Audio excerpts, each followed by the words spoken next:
Hello again, this is James Broughton, and welcome to my podcast on safety culture. In our last podcast, we took a step back a little bit and looked at what makes a successful safety management system. In today's session, I want to talk about safety climate, sometimes referred to as safety culture. If you look at the term safety culture and safety climate, there are many definitions, but they are very hard to define. According to Dan Peterson, probably the best definition I have ever heard on culture came from a worker I interviewed who stated, "Culture is the way it is around here. It's the unwritten rules of the ball game that the organization is playing. Culture is what everybody knows, and therefore it does not have to be stated or written down." Safety climate, like safety culture, reflects if safety is perceived by all employees to be a key value in the organization. The question is, has a safety climate or culture been created that is conducive to adopting safe work attitudes and habits? The concept of culture became a very popular management subject in the 1980s due to the popularity of the book In Search of Excellence by Peters and Waterman. The book described what it was that accounted for the economic success of a number of companies. The concept of culture has been around a long time, before In Search of Excellence, and was published by Dr. Rinus Leichhardt in his book The Human Organization. In his book, he described his research on trying to understand the differences and styles of different companies and how these styles affected the bottom line. Dr. Leichhardt coined the phrase organizational climate. We now call it culture. According to Dan Peterson, Leichhardt believed that participative management was the best kind and the most likely to produce results. However, some of his contemporary management thinkers criticized him for flatly assuming that group discussion was the only way to good decision-making and thereby abandoning or ignoring the search for better techniques of problem-solving or decision-making. Leichhardt not only researched climate, but he also defined it as being excellence in 10 areas. Number 1, confidence and trust. Number 2, interest in the subordinate's future. Number 3, understanding of and the desire to help overcome problems. Number 4, training and helping the subordinates to perform better.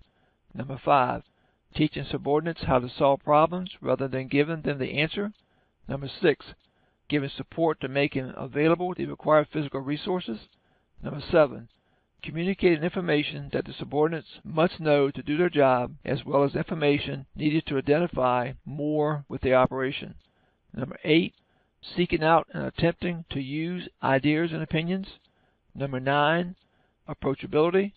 And number 10, crediting and recognizing accomplishments.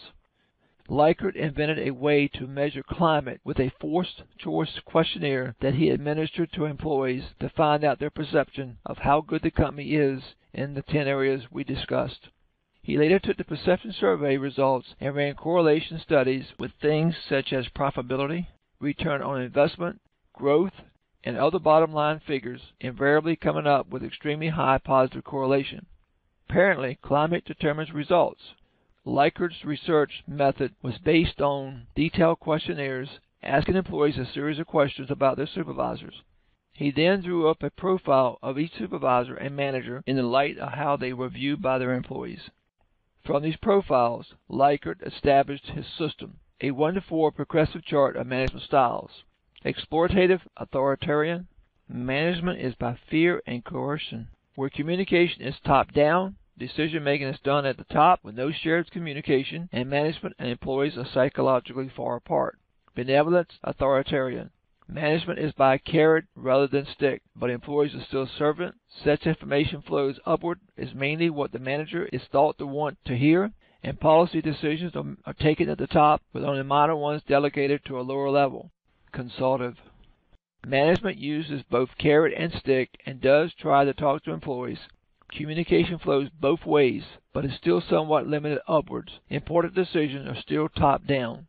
Participative. Management provides economic rewards and is concerned to get employees involved in groups capable of making decisions. It sets challenging goals and works closely with employees to enhance high performance. Communication flows easily in both directions and sideways to peers. Management and employees are psychologically close. Decision-making is done through a participating process Work groups are integrated into the formal structure of the organization by creating a series of overlapping groups, each linked to the rest of the organization by a linking pin, preferably a team member or departmental manager who will be a member of both management and group. As culture became a popular management subject in the 1980s, top management began to look at their organization and consider ways to improve their culture. In many organizations, you would find new posters on the wall describing their culture. We know today that if management must write it down and make a poster of it, they are not describing their culture, they are describing what they would like to see. Before I end this podcast, one thing we often forget, and equally if not important than employee behavior, is management behavior. If management is trying to create or improve the safety management system, they need to ensure that they demonstrate the same behavior they expect from their employees. Employees are watching management carefully during any process change. If management's personal behavior is not consistent with the verbal and written messages that they are sending, then the process will not work, and the safety culture will not be trustworthy, and the management system will fail. The safety management system and the supporting programs should be evaluated to ensure that it is effective and appropriate to specific workplace conditions, and the safety management system must be reevaluated in a timely manner to help identify and correct errors in the system. As top management, your visible commitment to the safety efforts can make a major difference in the quality of your employees' work life. You can choose among a variety of formal and informal methods and styles for achieving this impact. And you can do this by making yourself accessible, encourage all employees to speak up about safety issues, listen carefully, then follow through. Set a good example, follow the rules, make time to carry out your safety responsibilities, and insist that your managers and supervisors do the same. Make sure everyone understands that you are in charge of a business where safety will not be compromised, where hazard awareness and safe work practices are expected of everyone, including on-site contractors and their employees. And before I conclude, I would like to thank you for listening to this video and remind you that we just covered some basic concepts on developing a successful safety management system. I wish you great success on your journey to developing your own successful safety management system.